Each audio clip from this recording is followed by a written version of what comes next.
muitos crentes assustados aí com o Dia das Bruxas, né? Dizem que nesta data é uma data importante para a bruxaria mundial, né? Os bruxos se reúnem nos Estados Unidos e aquela coisa toda assusta, né? Muitos crentes têm medo de bruxaria, de macumba, que macumba pega e aquela coisa toda, os trabalhos, os rituais, tem que se proteger. Bom, é verdade que, né, aquilo que você empenha sentimento, aquele desejo interno, né, aquela preocupação, aquele temor exagerado, tende a acontecer mesmo com a vida das pessoas. As pessoas acabam atraindo para si. Aliás, tem uma lei universal estabelecida pelo próprio Deus, que é a lei da atração. Quando a gente se liga muito numa questão e fica ali, investe energia, pensamento, aquilo de fato acontece. Mas a grande realidade é que hoje também é o dia da Reforma Protestante. Um movimento religioso que realmente trouxe uma mudança de paradigma na sociedade mundial.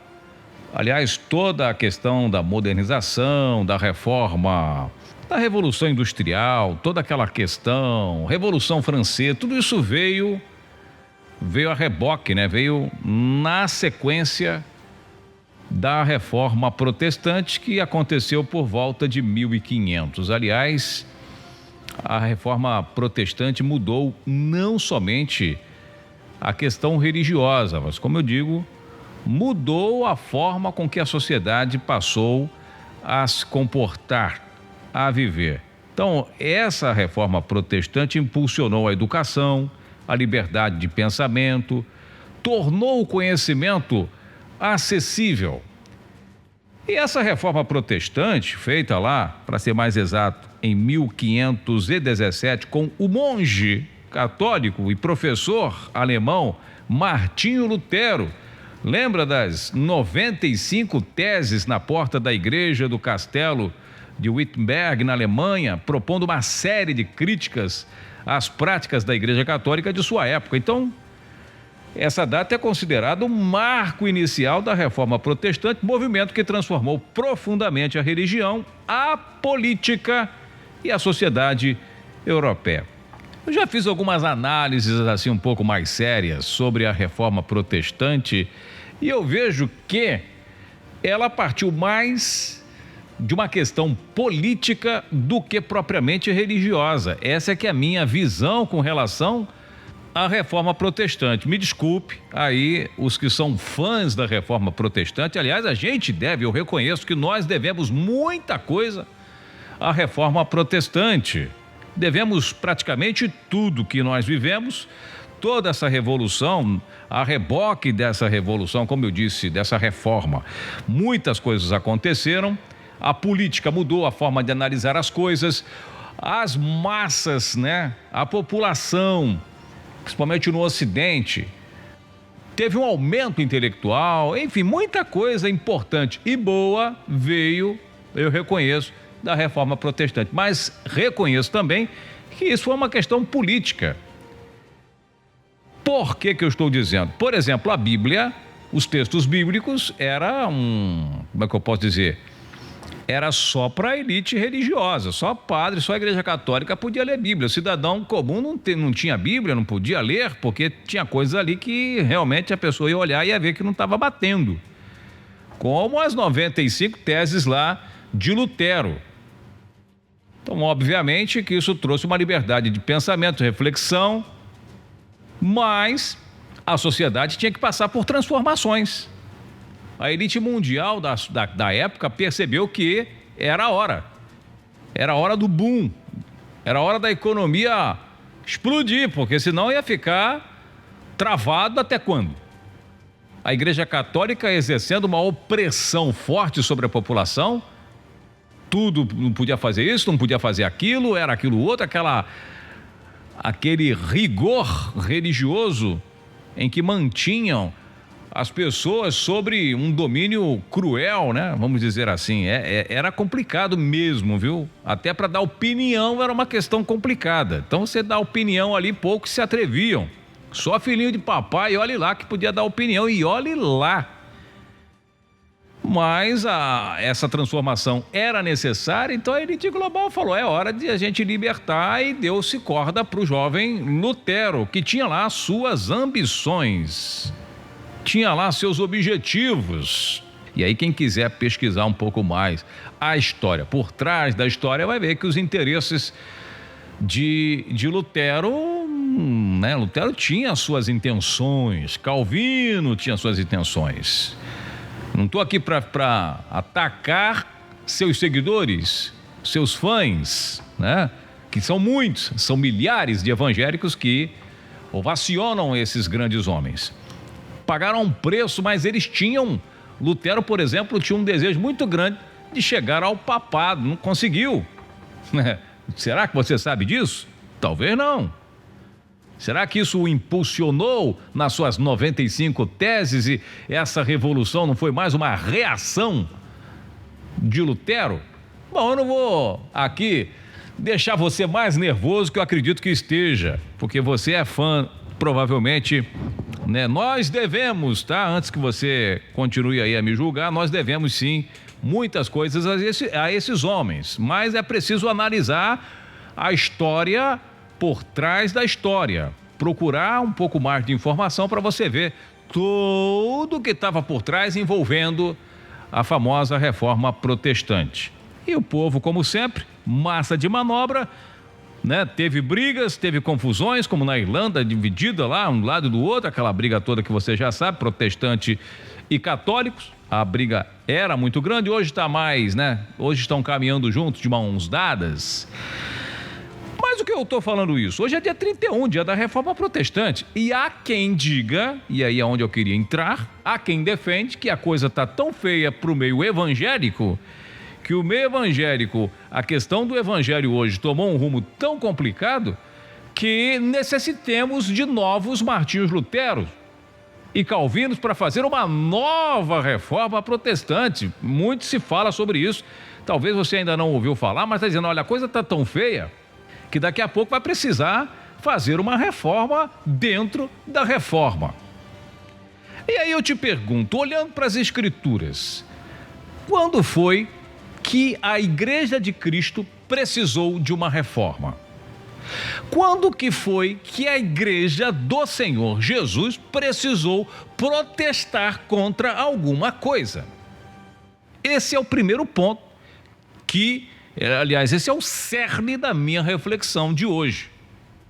Como eu disse, a reforma protestante teve sua história na humanidade do ponto de vista social, aliás, mais social do que propriamente religioso, porque a reboque disso, volto a dizer, houve muitas mudanças sociais, ponto. Teve a religiosa principal, né? A mudança religiosa foi o pano de fundo usado para que a humanidade desse um famoso boom da reforma, da Revolução Industrial, tudo isso veio a reboque. Mas vamos lá, a Igreja de Cristo precisa de reforma? A igreja que Cristo comprou com seu próprio sangue, você acha que ela ficou esses anos todos, até 1500, precisando ser reformada? Me diga. Se você concordar que a Igreja de Cristo precisou de reforma, significa que Cristo teria falhado na sua missão de comprar a igreja. E quando você diz que hoje ela precisa novamente ser reformada, aí pronto, aí a coisa fica realmente muito complicada de se analisar. Porque lá aos Efésios, disse que Cristo deu a si mesmo pela igreja, né, como esposo, Paulo faz essa analogia com o casamento, para comprar para si, para resgatar para si, para remir para si uma igreja pura, limpa, imaculada, limpinha. Vou ler para você Efésios 5, 23, ó. Porque o marido é a cabeça da mulher, como, aí ilustra essa comparação, verso 23 de Efésios 5, como Cristo também é a cabeça da igreja, sendo ele próprio Salvador. Aí aqui no verso 25, ó, Vós, maridos, amai as vossas mulheres, como Cristo também amou a igreja e a si mesmo se entregou por ela, para a santificar, purificando-a com a lavagem da água pela palavra, para apresentar a si mesmo igreja gloriosa, sem mácula, nem ruga, nem coisa semelhante, mas santa e irrepreensível. Essa é a igreja, sem mácula, nem ruga, nem coisa alguma semelhante, mas santa e irrepreensível. Quando você chega e diz assim, a igreja católica era a igreja de Cristo e graças a Lutero e a Calvino essa igreja foi reformada. Como assim? Então essa igreja de Cristo ela não existiu?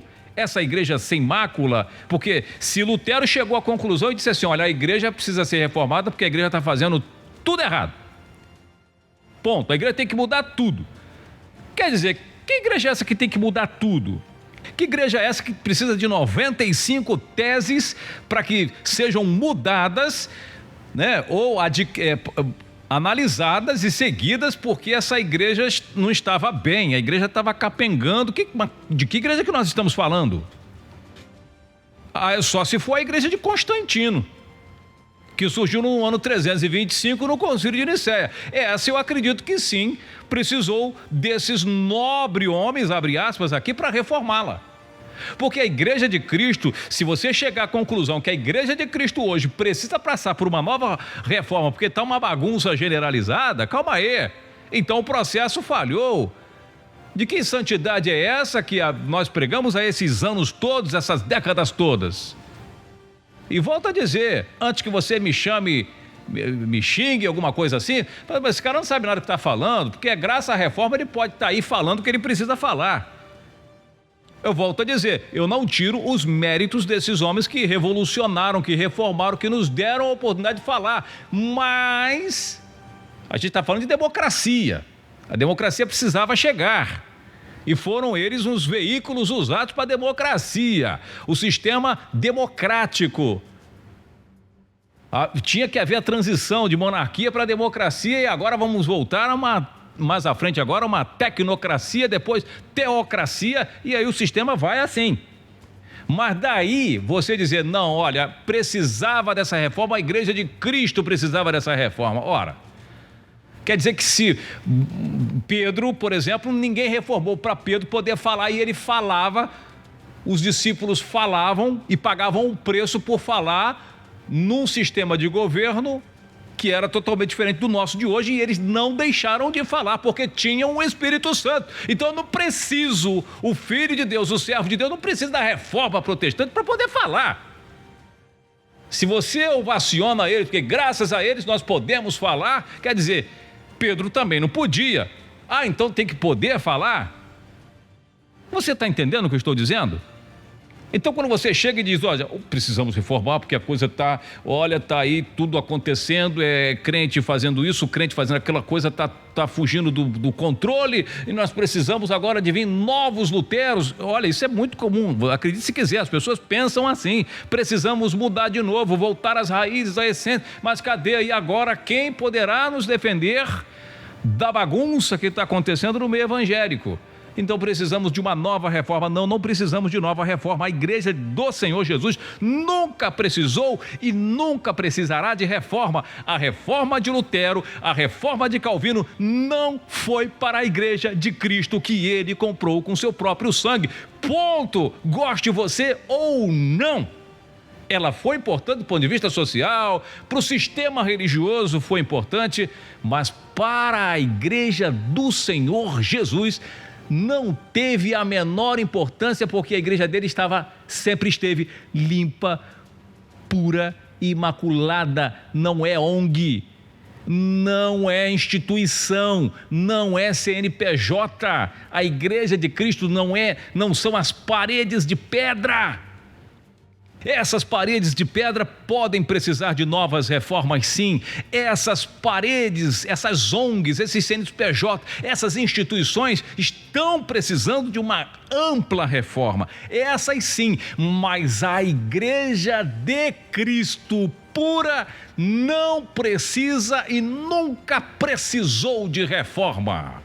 Talvez você, se pudesse me colocar num paredão de fuzilamento, você me colocaria, porque eu estou falando coisas que você nunca ouviu falar. Mas esse é o Evangelho do Senhor Jesus. Quem é você, quem é o ser humano para dizer a igreja precisou do dia 31 de outubro de 1517, porque senão o quê? Teria falhado a cruz de Cristo, o sangue dele não purificava para ele a igreja santa, porque é o sangue de Cristo que lava, que limpa, que muda a pessoa, que a igreja é lavada pelo seu sangue, não por Lutero, nem por Calvino. Calvino é um assassino, mandou matar muitos que se opuseram contra ele, se você quer saber, se você não sabe. E eu tenho que falar isso, eu preciso falar isso porque essa é a verdade. Me desculpe, mas eu não pertenço à igreja luterana. Eu acredito muito mais que a igreja de Cristo, volta a dizer, que não é ONG, que não é placa, que não é CNPJ, que não são templos de pedra, nunca precisou de reforma. E o dia que ela precisar de uma reforma, aí você pode rasgar as escrituras, porque aí não tem mais valor absolutamente nenhum. Quem precisa se adequar às escrituras e entrar pela porta estreita, como ele mesmo falou, é aqueles que querem se tornar igreja e fazerem parte do corpo. Mas é uma mudança única, uma mudança pelo Espírito Santo e não apenas questões sociais, religiosas que nós estamos acostumados. Essa é que é a grande realidade, essa é que é a verdade.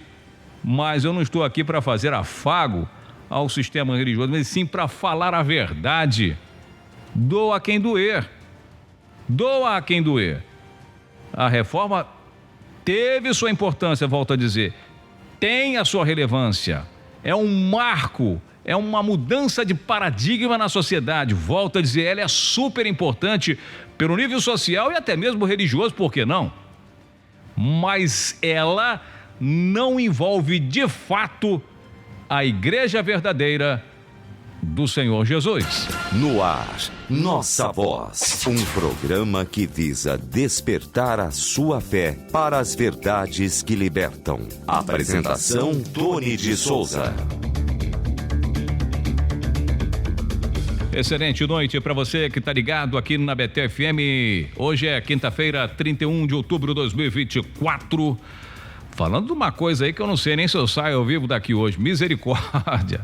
Mas tá aí para você pensar, né? No que nós falamos na abertura do programa de hoje.